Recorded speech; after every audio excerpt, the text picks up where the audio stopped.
ആ അനീഷ് ഇവിടെ ഇരിപ്പുണ്ടായിരുന്നു. ഇതെന്താണ് മത്സ്യകന്യകയോടൊപ്പം ചാരി ഇരുന്ന് വിശ്രമമാണോ? ഞാൻ ബുദ്ധപാമ്പുവിൻ്റെ വീഡിയോ ചേട്ടനോട് ഇന്നലെ പറഞ്ഞില്ലായിരുന്നു. അത് കാരണം ബുദ്ധപാമ്പുവിൻ്റെ വീഡിയോ ചെയ്യാൻ വേണ്ടിയിട്ടാണ് ഇങ്ങോട്ട് വന്നത്. കാരണം ഈ സ്വിമ്മിംഗ് പൂളിൻ്റെ അവിടെ നിൽക്കുന്ന ആ ഒരു ആംബിയൻസ് അടിപൊളിയാണ്. ആ ഒരു ബാമ്പു കാണാനും നല്ല ഭംഗിയല്ലേ. അപ്പോൾ ഞാൻ അതിൻ്റെ വീഡിയോ ചെയ്യാമെന്ന് ഓർത്താണ് ഞാൻ ഇങ്ങോട്ട് വന്നത്. ഞാനത് ഇന്നലെ പറഞ്ഞ കാരണം അത് സെർച്ച് ചെയ്തുകൊണ്ടിരിക്കുകയായിരുന്നു അല്ലേ. അടിപൊളി. അപ്പോൾ നമ്മൾ പറഞ്ഞ കാര്യം മനസ്സിലായല്ലോ. നമ്മൾ ബുദ്ധപാമ്പുവിനെ കുറിച്ചിട്ടാണ് വീഡിയോ ചെയ്യാൻ വന്നത് കേട്ടോ.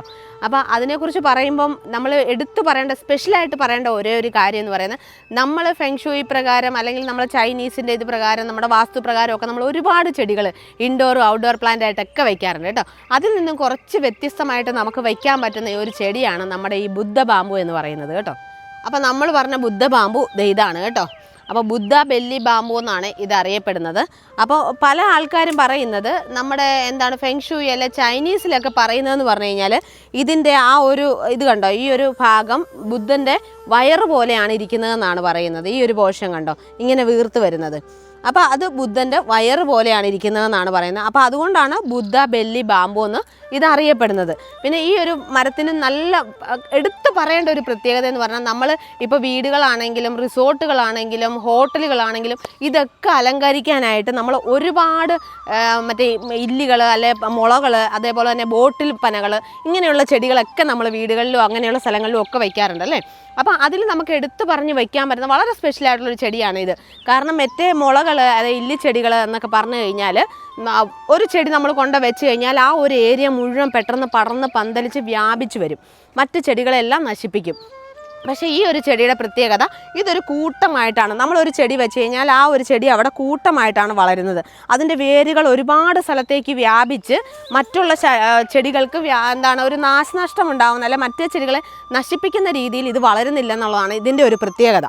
നമ്മൾ പണ്ടുള്ളവരൊക്കെ പറയില്ലേ, ഞാൻ ആരെയും അധിക്ഷേപിച്ച് പറയുന്നതല്ല, ആരും എന്നെ തെറി വിളിക്കരുത്. നമ്മൾ ആയില്യം നാൾ നമ്മുടെ അയൽവക്കത്തുണ്ടെങ്കിൽ നമ്മൾ അയൽപ്പോരുണ്ടാവുമെന്ന് പറയും.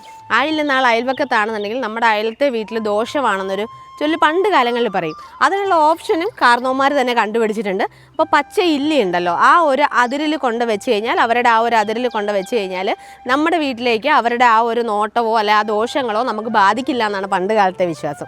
അങ്ങനെ ഒരുപാട് കാര്യങ്ങൾ നമ്മളെ ഇല്ലി മുള അങ്ങനെയുള്ള കാര്യങ്ങളിലൊക്കെ ഒരുപാട് വിശ്വാസങ്ങളുമായിട്ട് ബന്ധപ്പെട്ടതാണ് നമ്മുടെ ഈ ഒരു മുള. അതുപോലെ തന്നെയാണ് നമ്മുടെ ഈ ബുദ്ധപാമ്പു എന്ന് പറയുന്നത്. കാരണം നമുക്കിത് ഇൻഡോർ പ്ലാന്റ് ആയിട്ടും ബോൺസായി ആയിട്ടും അങ്ങനെയൊക്കെ ചെയ്യാൻ പറ്റുന്ന ചെടിയാണ് ഇത്.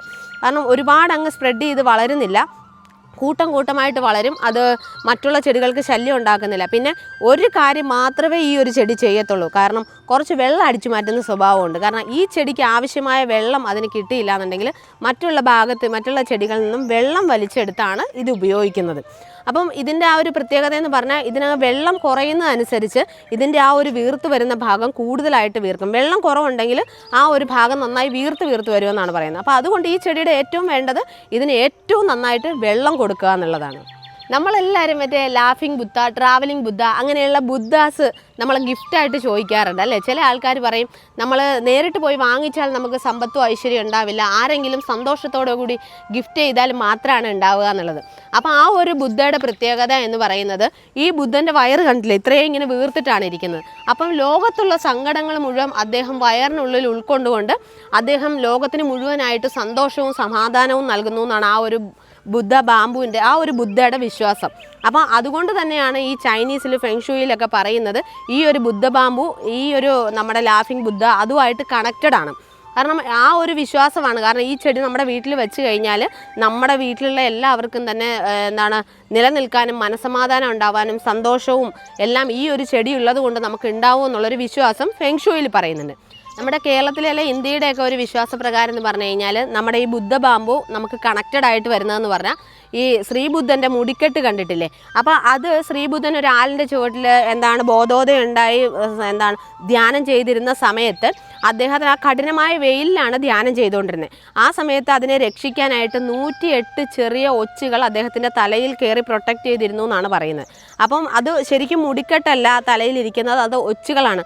അതൊരു രൂപത്തിൽ ഇങ്ങനെ ചുരുൾ പോലെയാണ് ഇരിക്കുന്നത്. അപ്പം അതുപോലെയാണ് നമ്മുടെ ഈ ബാമ്പുവിൻ്റെ ആ ഒരു ഷേപ്പും വരുന്നത്.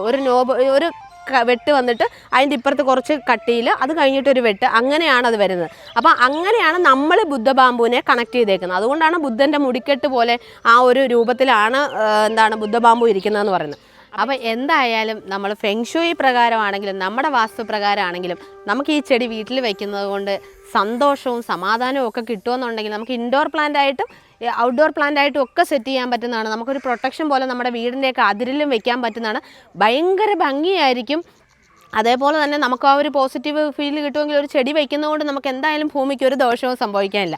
പിന്നെ പ്രത്യേകിച്ച് എടുത്ത് പറയേണ്ട ഒരു കാര്യം എന്ന് പറഞ്ഞാൽ നമ്മൾ നോർമൽ ഒരു ചെടി വയ്ക്കുന്നതിനേക്കാളും നോർമൽ ചെടിയെക്കാട്ടിലും 35% കൂടുതൽ ഓക്സിജൻ പ്രൊഡ്യൂസ് ചെയ്യാനുള്ള കഴിവ് ഈ ഒരു ബുദ്ധ ബാമ്പുവിനുണ്ടെന്നാണ് പറയുന്നത്. അപ്പോൾ അതുകൊണ്ട് തന്നെ നമുക്ക് ഓക്സിജൻ്റെ കാര്യത്തിലായാലും നമ്മുടെ വീട്ടിൽ ഐശ്വര്യവും സമ്പത്തും അതേപോലെ തന്നെ പോസിറ്റീവ് എനർജിയും നമുക്ക് മനസ്സമാധാനം ഒക്കെ കിട്ടുമെന്നുണ്ടെങ്കിൽ നമുക്ക് ആ ചെടി വയ്ക്കുന്നതുകൊണ്ട് നമുക്ക് ഒരു പ്രശ്നമില്ലല്ലോ. അപ്പോൾ ഇങ്ങനെ ഒരു ചെടി കിട്ടുകയാണെങ്കിൽ ഉറപ്പായിട്ടും വയ്ക്കുക. കാരണം ആ ഒരു ബുദ്ധ ബാമ്പുവിൻ്റെ ആ ഒരു തണ്ടിൽ പിടിച്ചുകൊണ്ട് നിന്നാൽ തന്നെ നമുക്ക് ഭയങ്കരമായിട്ടൊരു പോസിറ്റീവ് ഫീൽ ഉണ്ടാവുമെന്നാണ് പറയുന്നത്. അപ്പോൾ അതുകൊണ്ട് തന്നെ ഇങ്ങനെ ഒരു ചെടി കിട്ടിയാൽ ഉറപ്പായിട്ട് നിങ്ങൾ വീട്ടിൽ വെക്കണം. കാരണം അതിൻ്റെ ആ ഒരു ഭംഗി നമ്മൾ എടുത്ത് പറയേണ്ടതാണ്. കാരണം ആ ഒരു ചെടി ഇങ്ങനെ അതിൽ നിൽക്കുന്നത് വേറൊരു ചെടിക്കും ഒരു ദോഷവും ഇല്ലാത്ത രീതിയിൽ നല്ല ഭംഗിയിലാണ് നിൽക്കുന്നത്. അതിൻ്റെ തണ്ടുകളുടെ ഭംഗിയാണ് നമുക്ക് എടുത്തു പറയേണ്ട കാര്യം എന്ന് പറഞ്ഞാൽ. ഏറ്റവും നോക്കേണ്ട ഒരു കാര്യം എന്ന് പറഞ്ഞു കഴിഞ്ഞാൽ നമ്മൾ നന്നായി നനച്ചു കൊടുക്കുക എന്നുള്ളത് മാത്രമാണ് ചെയ്യേണ്ടത്. അപ്പം ഈ ഒരു ചെടി എന്തായാലും നിങ്ങൾക്ക് കിട്ടുകയാണെങ്കിൽ നിങ്ങളുടെ വീട്ടിലേക്ക് നല്ല ഭംഗിയല്ലേ, ഇങ്ങനെ ഇലകളുമായിട്ട് വേറെ ചെടികൾക്കൊന്നും ഒരു ശല്യം ഇല്ലാതെ ഇങ്ങനെ നിൽക്കുന്നത് കാണാൻ തന്നെ നല്ല ഭംഗിയല്ലേ. അപ്പോൾ എന്തായാലും കിട്ടുകയാണെന്നുണ്ടെങ്കിൽ ഉറപ്പായിട്ട് നമ്മൾ ഇൻഡോർ പ്ലാന്റ് ആയിട്ടോ ഔട്ട്ഡോർ പ്ലാന്റ് ആയിട്ടോ നമ്മുടെ വീട്ടിൽ വാങ്ങിച്ച് വെക്കുക. അപ്പോൾ എന്തായാലും നമ്മൾ അടുത്തൊരു ചെടിയുടെ വീഡിയോ ആയിട്ട് നമുക്ക് വീണ്ടും കാണാം.